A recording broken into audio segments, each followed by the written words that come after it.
pergunta, na verdade, que sobra, isto é, quem são os mestres? Né? Gente, todos os humanos existentes em qualquer lugar do universo, nós todos um dia estamos aglomerados no centro da nossa galáxia. Quando essa galáxia começa a criar os seus sóis, elas carregam um corpo monádico que depois viram através dos planetas, enfim, seguindo essa sequência hierarquizada, por fim, cada planeta pare a sua própria humanidade. Né? Veja bem, a manifestação do homem, da criatura humana, ela vem do casal primordial descendo através da estrutura do próprio universo, assim como nós podíamos imaginar o caso da semente, que da terra, né, simbolicamente sobe pelo tronco, pelo galho, pela folha, chega no fruto e aparece dentro do fruto para um dia ser retirado do fruto e voltar para a terra. Né? Nós humanos seguimos uma história mais ou menos parecida. Né? A criatura humana é a criatura semente do universo.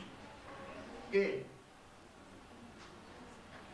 nós temos, como a gente já afirmou aqui várias vezes, uma profunda ligação com o nosso chamado planeta raiz. Então, antes de nós chegarmos no nosso planeta, o agrupamento monádico do qual nós derivamos, ele estava no centro do nosso Sol, no centro da nossa galáxia e, por fim, no centro do nosso universo. Vocês compreendem bem esse processo de manifestação? Acho que não há muita dificuldade, pelo menos no primeiro nível de abordagem. Né? A gente vem em cascata. Né? A gente começa no casal primordial, o casal que deu origem ao universo, e é o desdobramento infinito desse casal que vai resultar em todo o reino humano dentro de um universo específico. A manifestação final, quer dizer, quando chega no produto final, o homem encarnado físico, né, isso só vai acontecer num planeta físico. Durante essa longa trajetória, a gente vem como que descendo por dentro, né, acompanhando as manifestações sucessivas, passando desde o casal vai gerando o universo, né, até que ele se completa numa grande esfera, como se fosse uma casca. Depois há a consolidação por fim no físico, das galáxias. As galáxias formam sistemas solares, os sistemas solares liberam suas massas para a criação dos planetas, consolidação dos planetas, e por fim, depois da organização de todos os reinos mais simples, por fim, o homem. Né? Então, nós, como produtos mais elaborados dessa grande ordem, no sentido que somos o ordenamento mais complexo e mais completo, portanto, semente, inclusive, a gente só chega no fim de tudo. Nós somos a última etapa do desenvolvimento, da maturação de um universo específico. Bom, vocês sabem também que quando um planeta dá um salto de evolução, por exemplo, ele vem aqui no seu progresso, de repente passa por um processo Zutz e começa a vibrar aqui no alto, a humanidade que junto, carregada por ele, não consegue fazer esse salto, aquele pedaço de humanidade, ele é retirado daquele planeta por atração, né? E ele se junta, normalmente se junta com remanescentes de outras humanidades para compor uma espécie de uma humanidade de retardatários. Da mesma forma, esse agrupamento um dia vai dar um novo salto. Uma fração dele continua a não conseguir passar de ano na escolinha da vida. Mas, de qualquer forma, estão todos avançando. Muito bem. Quando um segmento qualquer desse aqui, vamos representar como uma espécie de uma fração de um queijo. Quando um agrupamento desse aqui, com ou sem corpo físico, é retirado, né? Está aqui o pedacinho de queijo. Para ele compor uma nova humanidade, quando isso aqui acontece, sai uma população, né, física e também hiperfísica. Esses momentos aqui são sempre momentos de ruptura. Quando uma humanidade é repartida, vamos dizer, quando ela sofre uma situação dessa aqui, nunca foi e jamais será realmente um momento, vamos dizer assim, de normalidade. É sempre um momento especial, momento de balanço, de juízo final, de avaliação. É sempre um instante particular, específico dentro da evolução dos sistemas cósmicos todos, né? É um momento particular. Muito bem. Quando a humanidade, a fração da humanidade é retirada por insuficiência de energia para acompanhar a evolução desse mundo, né? Esse agrupamento sai como uma população física e hiperfísica que tem entre ele as criaturas mais e as menos evoluídas, formando uma espécie de pirâmide, vamos dizer assim, né? Essas criaturas que estão aqui nas pirâmides, elas têm a origem monádica diversificada. Muito das origens monádicas desses indivíduos podem ter ido adiante, né? Outros têm a sua origem monádica aqui também. Eu não sei se vocês têm realmente informação suficiente para entender esse detalhe. Eu gostaria que realmente tivesse, porque é significativo para mim agora, é a solução desse problema para chegar onde eu quero. Note bem, vamos tentar de novo. Quando um pedaço de humanidade é sacado, né, é retirado de uma determinada humanidade, ele leva uma população. Uma população. Só que essa população não é uma população, vamos ver assim, hierarquizada monadicamente. Não é um ramo completo. Não é uma parte da pirâmide daqui. Esse mundo vamos representar por essa pirâmide grande. Quando sai um pedaço daí, não sai uma pirâmidezinha organizada. Sai indivíduo de toda essa base aqui, portanto que tem vários ascendentes diferentes. Deu para colocar, entendeu o que eu falei? Muito bom. Essa população aqui, vamos supor que é a população, um dos 11 grupos que vieram para a Terra, né? Um grupo bastante numeroso, né? Mariezarins, que é a tipologia básica original, Mariezarins. É um povo fisicamente muito bonito, são altos, costumam usar cabelos longos, né? Alguns até com pasta, uma pastinha assim, e alta estatura, e lembro muito essa ideia que nós temos do Nazareno, né? O Cristo Nazareno, que é aquele Cristo, sem ser o Cristo histórico, né? Aquele Cristo, vocês conhecem a figura do Nazareno, clássica? É um Cristo de cabelos escorridos, longos, não sei se vocês já viram isso. Bom, esse é o Cristo, o chamado corpo que ele usa naturalmente, sem ser aquele Cristo histórico, né? Lá de Jerusalém, etc. Pois bem, esse agrupamento aqui tem entre eles a criatura mais evoluída, não é verdade? Essa criatura mais evoluída do segmento destacado, ele é apenas o indivíduo mais evoluído do segmento destacado. Eu estou dando ênfase a isso porque muita gente acha que os mestres são esses daqui, quando na verdade os mestres não são esses daí. Os mestres são, percebam bem aqui a confusão, os mestres são esse elemento da cadeia monádica de quem essas criaturas descendem monadicamente. O que eu quero dizer com isso, gente? Que os mestres da fraternidade branca, como criaturas que estão num nível elevado de vibração, eles não são pessoas físicas, eles já são criaturas no nível monádico. Ou seja, eles são criaturas no nível solar do sistema original. Fundiu? A representação dele na Terra é que é feita pela criatura mais evoluída do grupo. Sacou? Isso é um detalhe, gente, que só para quem está fundindo a cabeça em cima disso. Talvez fosse desnecessário desenvolver isso, mas veja bem. Quando um pedaço da humanidade é retirado, vem gente com muitas raízes. Porque cada humanidade, veja, vamos supor que isso aqui seja um planeta.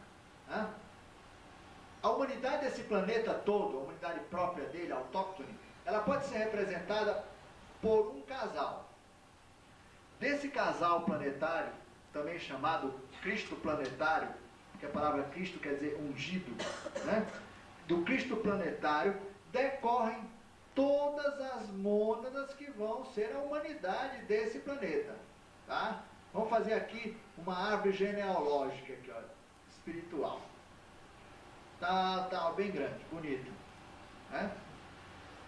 Esse casal aqui é um casal que representa o casal do Sistema Solar, que representa o casal da galáxia, que representa enfim, o casal do universo. Né? Essas criaturas estão níveis do ternário superior, não estão no plano da forma. Né? Porque para chegar no humano que nós somos, né, nós temos que baixar muitas oitavas, até chegar na chamada oitava planetária. Vamos explicar esse negócio aqui melhor. O casal que dá origem ao universo. Muito bem. Ele começa a gerar uma descendência bastante grande em busca da criação do reino humano. Essa descendência monádica, quando chega a partir de um certo nível, né, começa a uma continuidade. Vamos dizer, vamos pegar um pontinho aqui e vamos continuar aqui. Essa aqui é uma outra descendência de um único pontinho daqui. Até chegar num outro estágio, vamos destacar aqui a descendência desse outro pontinho. Aqui estão as criaturas universais, aqui estão as criaturas galácticas, aqui estão as criaturas solares. Essa é a chamada hierarquia crística. É o Cristo universal, o pai e a mãe, né? Pai celestial e mãe celestial. Aqui é o chamado Cristo galáctico, ou pai e mãe galácticos. Aqui é o chamado Cristo solar, ou pai e mãe solar. Muito bem. A partir daqui é que começa a haver a descendência planetária. Está aqui a descendência, por exemplo, simbolicamente, da Terra. Está aqui a descendência que vai se manifestar em Júpiter. Aqui a que vai se manifestar em Plutão, sei lá, simbolicamente, um sistema solar qualquer. Né? Então, veja, primeiro, segundo, terceiro, nesse movimento é que começam a aparecer as humanidades planetárias. Só que nível que nós estamos aqui ainda, já é o físico? Não é. Nós temos aqui o nível monádico ou crístico, né? Búdico, intuicional ou búdico. Né? Aqui começa, portanto, o quê? Mental concreto. As primeiras manifestações de humanos em nível planetário ocorrem na dimensão mental do planeta. Somos, portanto, uma massa mental na época em que a Terra já era, inclusive, física. Quer dizer, a Terra, perdão, um planeta qualquer. Quando um planeta qualquer chega ao físico e se manifesta e começa a se consolidar, os seres humanos ainda estão no plano mental, descendo. Quando o planeta já organizou todas as formas de vida mais simples, aí os humanos já chegaram, já passaram para outros níveis de densidade. Eles já têm uma manifestação em termos de astral, uma manifestação etérica e por fim está tudo pronto para a manifestação física. Tudo bem? Agora, se eu arranco um pedaço de um planeta, olha cá, vamos pegar aqui a nossa tesoura, né, e vamos arrancar um pedaço aqui do planeta. Então, para arrancar um pedaço, é um pedaço físico, etérico, astral e mental. Tá? Arrancamos o quaternário inferior. Mas onde é que está o ascendente espiritual dele? Ficou. Porque ele está no outro sistema, não está? Ele está no centro da galáxia, que pode estar dando origem a tantos e tantos sistemas solares. Fundiu? Não? Então veja, quando uma fração de humanidade é arrancada, o mestre fica. Tá?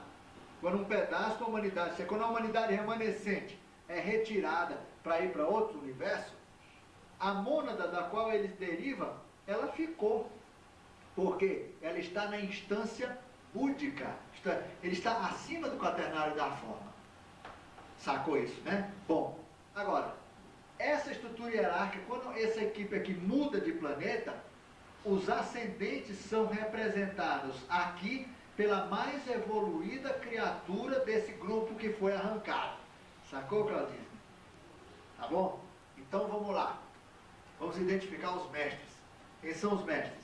Os mestres são os mais evoluídos desse pedaço na condição de representantes desses daqui. Tá? Eles sozinhos, eles em si, são apenas homens extraordinários. Eles são mestres da fraternidade branca na condição de representante da hierarquia monádica. Tá?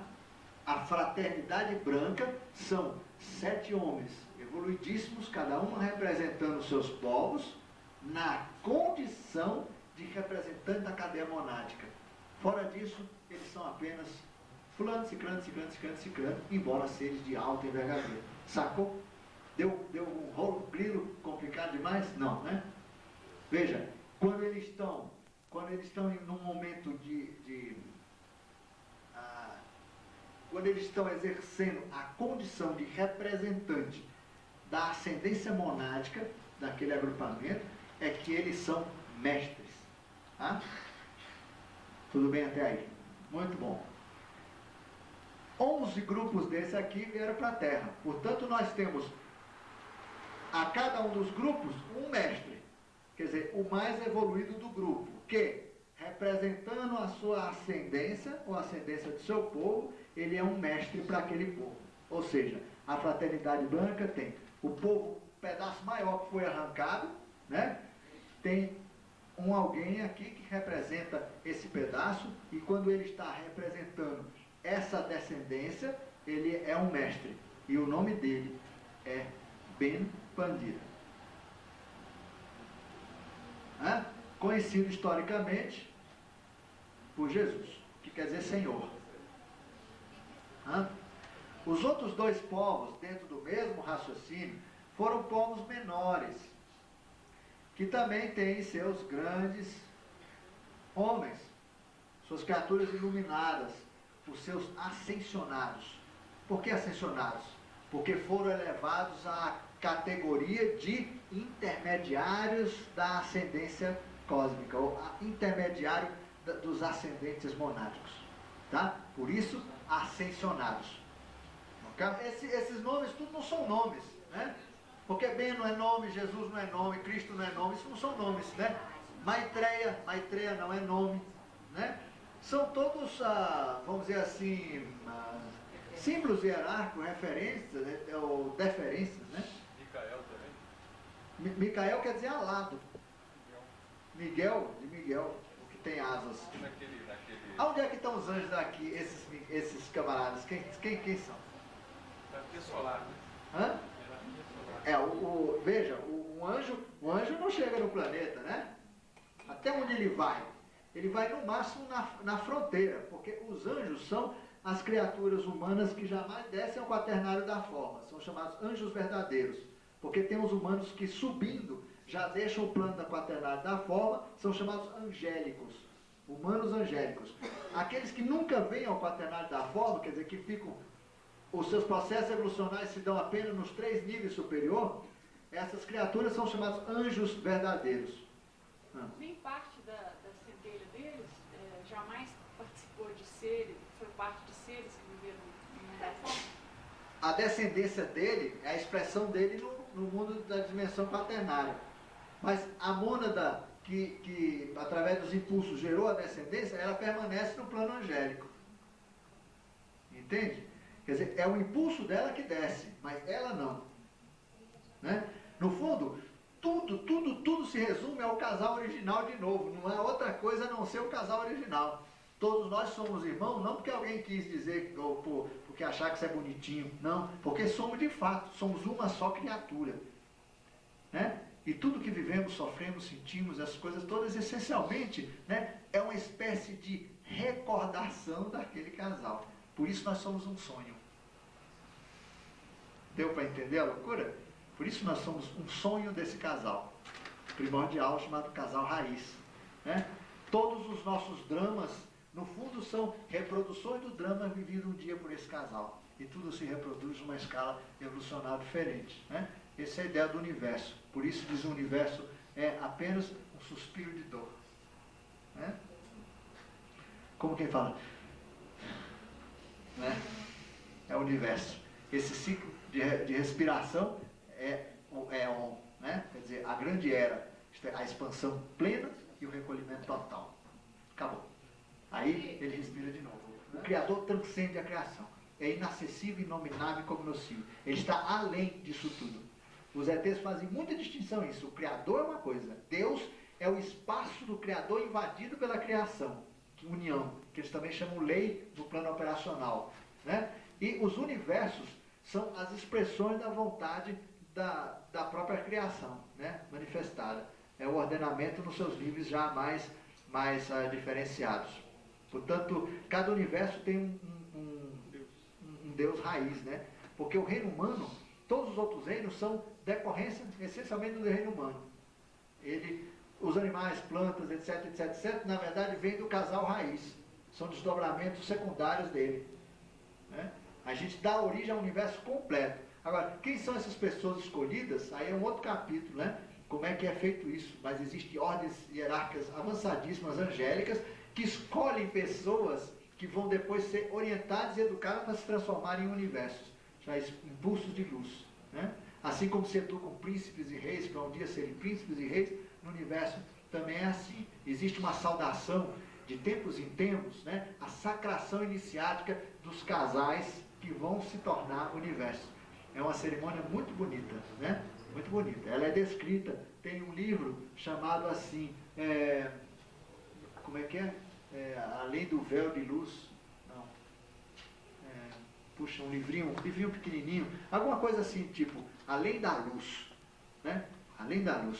Aí fala dos grandes principados de hierarcas angélicos que escolhem as criaturas desde o início da sementinha planetária, acompanham todos eles porque eles são educados para eventualmente um dia optarem por abandonarem a sua individualidade e darem origem a um novo universo. Né? E aí, olha, então já chegamos a saber quem são efetivamente cada um dos mestres. Né? Veja, a criatura mais evoluída aqui é sempre a contraparte toda completa. Porque, olha, gente, aqui está o primeiro nível de manifestação planetária. É o ser humano em nível mental. Esse nível de desdobramento, ele não passa daqui e deixa aqui vazio, não. A sua vibração é que vai gerar essa realidade aqui, sem que essa deixe de existir. A vibração dessa é que vai gerar essa daqui e assim por diante.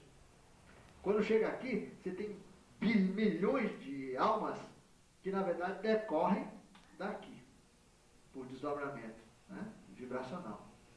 Então, quando nós falamos no nosso anjo, sistema solar, nós estamos falando da criatura angélica que cuida do nosso sistema solar, que está ali, ó. Né? Esse aqui é o anjo do sistema solar, o anjo da galáxia, né? E aqui o anjo cósmico, que na verdade é uma descendência desse casal, porque ele está além do próprio universo dele. Ele é como se fosse a mônada do universo. Né? Então, dentro dessa estrutura de coisas, nós precisamos considerar que as entidades terrestres do plano mental concreto existirão sempre, porque elas é que são de quem nós descendemos, monadicamente. É o primeiro nível de manifestação aqui, planetária. Deu confusão? Não, né? Bom, 11 grupos. Esses agrupamentos aqui, no terceiro nível, os povos menos numerosos, eles fizeram dobradinhas. Como haviam 7 cadeiras e 11 povos, ficaram 2 aqui, 2 aqui, 2 aqui, com seus respectivos mestres. Alguém pode falar, pô, quer dizer que tem mestres maiores, mestres menores? Tem e não tem, né? Isso aí é um negócio difícil de considerar, a gente quer tudo hierarquizar no sentido de poder, né? Mas não podemos entender a coisa assim, não. O povo mais numeroso era também o povo mais evoluído, comparado aos graus de evolução desses outros aqui. Né? Então, os mestres, cujos nomes verdadeiros são desconhecidos, veja bem, são as criaturas mais evoluídas que foram arrancadas e que, quando na condição de representante de uma estrutura hierárquica monádica, eles se tornam mestres, quer dizer, são tidos como mestres, por isso chamados ascensionados. Bom, quando esses mestres aqui, distribuídos dessa forma, assumem papéis operativos no projeto de desenvolvimento da experiência da Terra, eles não estão fazendo isso na condição de mestres, mas na condição de irmãos. Por isso, irmandade. Eles se reservam para compor um programa de trabalho. Aqui, nessa situação, na irmandade, é que você pode falar do Jesus histórico como um mestre histórico da humanidade, um avatar. O avatar, portanto, é quando as criaturas que intermediam as estruturas superiores, por conta própria, independente das estruturas superiores, assumem compromissos pessoais com a humanidade. É o avatar, o enviado. Jesus, portanto, ele foi dito o Cristo, porque intermediou um ser crístico. Hierarquia muito evoluída, porque foi dito um dia, o tempo está muito curto, nós vamos ter que dar uma apressada nesse negócio. Aí o que aconteceu? O casal raiz desse universo, Maramaiã, diz assim, olha, prepare aquele que entre vocês é o mais perfeito, o maior, ou, enfim, aquele que é o maior, que é o mais puro e verdadeiro. Ora, quem é esse? Esse daqui. Preparem porque eu, quer dizer, o casal, vou me manifestar diretamente nos meus aspectos masculino e feminino. Esse texto está no livro também. Bom, aí, essa manifestação aqui vem descendo. Isto é, olha o que aconteceu, gente, na Terra. Uma coisa impressionante.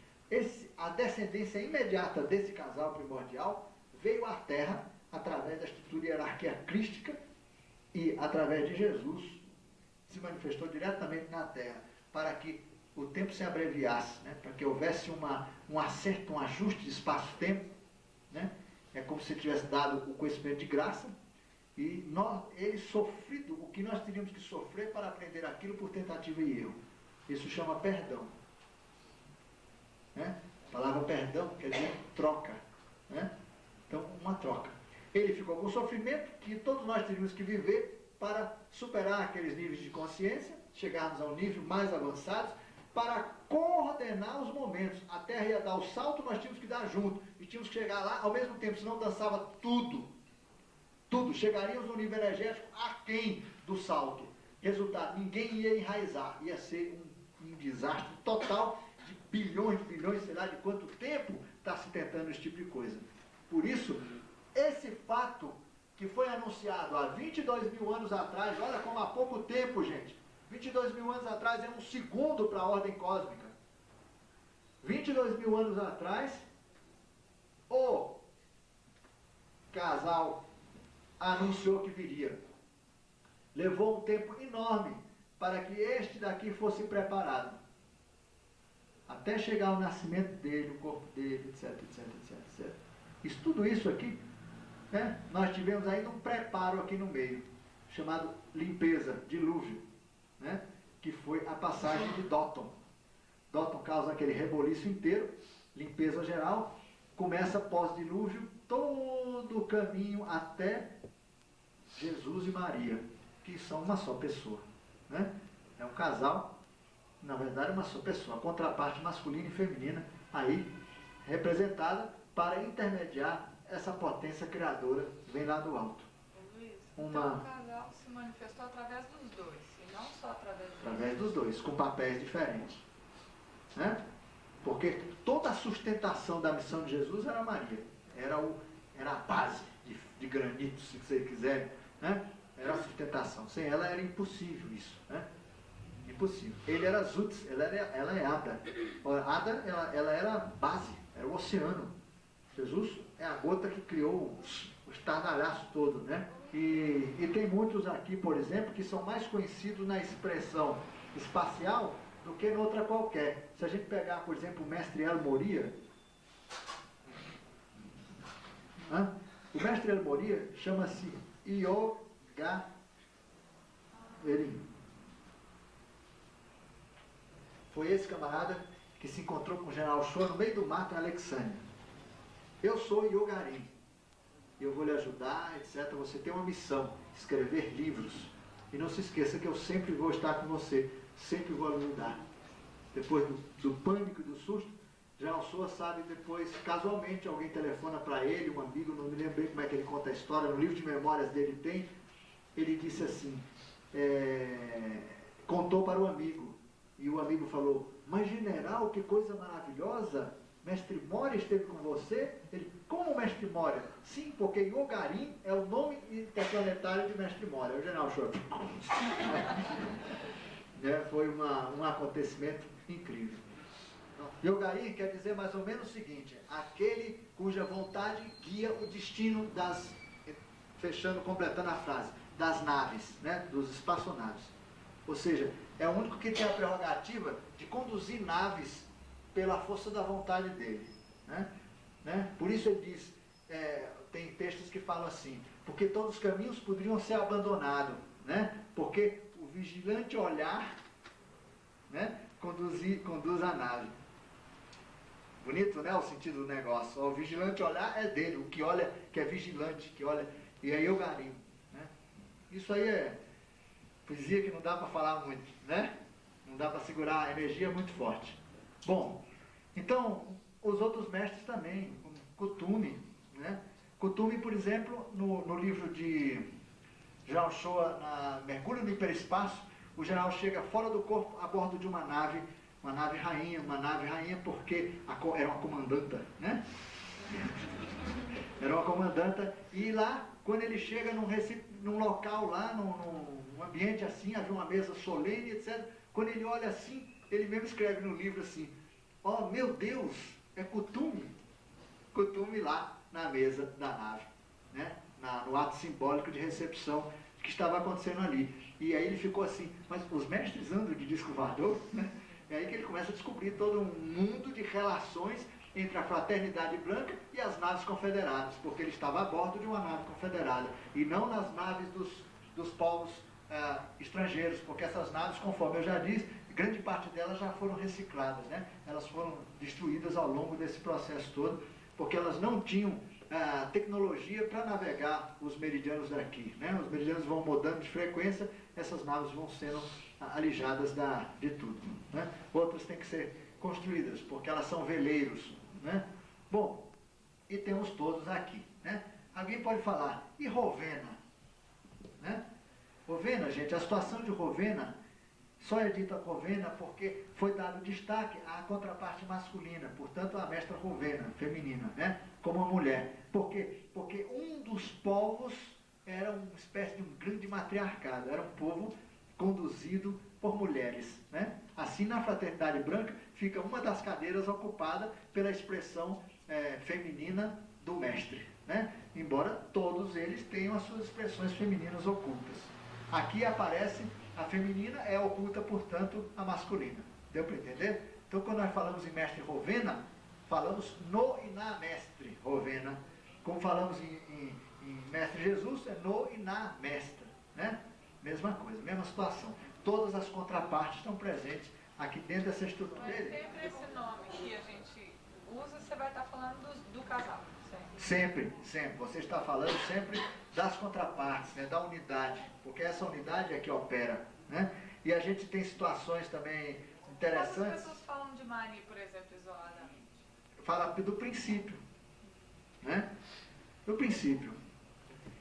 Por isso que se diz que quando você quer emitir gratidão, você agradece a Maria. Quando quer pedir, pede a instância positiva. A instância positiva é intervencionista, né, Zutz.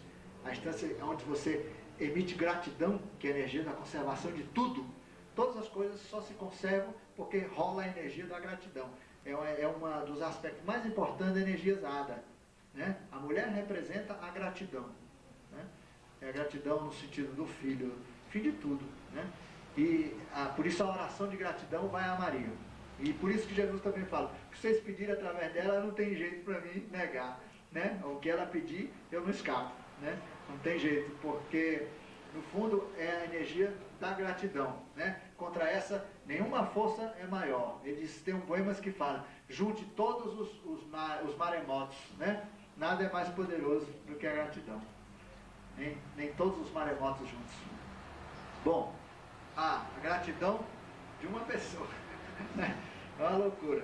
Bom, é mais ou menos esse o quadro. Só para desenvolver um pouquinho esse aspecto aqui, veja o seguinte, quando essas criaturas estão operando livre dessa estrutura hierárquica, quer dizer, quando eles não estão na condição de mestres cósmicos, vamos dizer assim, né? Eles estão como pessoas, eles se revezam nas funções, em 7 funções, que tem esse mesmo ordenamento aqui, em que a cadeira número 1 é sempre ocupada pelo mesmo, durante todo esse circuito, esse ciclo. E os outros se renovam. Mestre Kutum e Mestre Moria já tiveram aqui embaixo. Outros daqui de baixo já tiveram aqui em cima. Né? E aí é que eles compõem a chamada Irmandade dos 7 Raios. E nesse sentido, eles são chamados Choans, quer dizer, mestre do raio. O raio é eles em ação. Né? Eles em ação. Na Fraternidade Branca, no simbolismo, eles apresentam vestuário de gala, né? Aquelas roupas fantásticas de mestres ascensionados. Quando eles estão como irmãos, né? Eles vêm com aquelas roupas, às vezes até descalços, como já foi visto Mestre Kutum também. Né? Mestre Kutum é Francisco de Assis. E aliás, ele foi canonizado 3 vezes. 3 vezes. 2 santos desconhecidos e um muito conhecido, que é o Francisco de Assis, né? E lá no Vale do Amanhecer, ele é Pai Seta Branca, né? Pai Seta Branca é Mestre Kutum, mesma coisa. Você vê que loucura, isso tudo é um troço só, né, gente? Isso aqui é tudo a mesma coisa. A Umbanda, você vai lá, os orixás, lá, tudo é a mesma coisa, só muda os nomes em função de uma adequação aos regionalismos, às culturas, às problemáticas étnicas de cada povo, etc, etc. Tudo é a mesma coisa. Não há diferença. Você encontra esses paralelismos todos com vários desdobramentos. A coisa não para aqui não, hein? Aqui começam os desdobramentos. Você vai falar na pancada de mestres, né? Que são mestres da Irmandade e não da Fraternidade. A Fraternidade só tem 7 cadeiras. A Irmandade não. Ela tem 7 postos principais e cada raio tem um montão de servidores. Tá? Ok? É só a Irmandade que tem um mestre atrás do outro, quer dizer, uma hierarquia de mestres trabalhando, até chegar em nós. Por exemplo, se você trabalha no mestre, vamos dizer, no raio, 5º raio, você é membro da Irmandade em nível daquele raio. Mais ou menos consciente, mais ou menos operante, não importa. Mas essa distribuição que nós todos sofremos em função dos raios é a distribuição da Irmandade. Todos nós servimos aos propósitos da Irmandade, cada qual segundo o seu raio dominante. Por isso, todos nós temos o raio, e a turma do raio, coisa nenhuma, também existe, né? Porque tem um monte de gente que não está dentro dessa estrutura de serviço, porque eles estão ligados a missões de fora. Porque além dos confederados, existem outras missões menores, menos conhecidas e com funções às vezes até nebulosas, mas existem também. Não pense que a coisa é toda bonitinha não, gente. Isso aqui é o resumo do resumo do resumo do resumo. Não tem absolutamente nenhuma ideia aqui de absolutamente resolver tudo. Tem cada pepino aqui que vocês não imaginam. Tem coisas que eu escondo porque eu não sei de entender e fica por lá.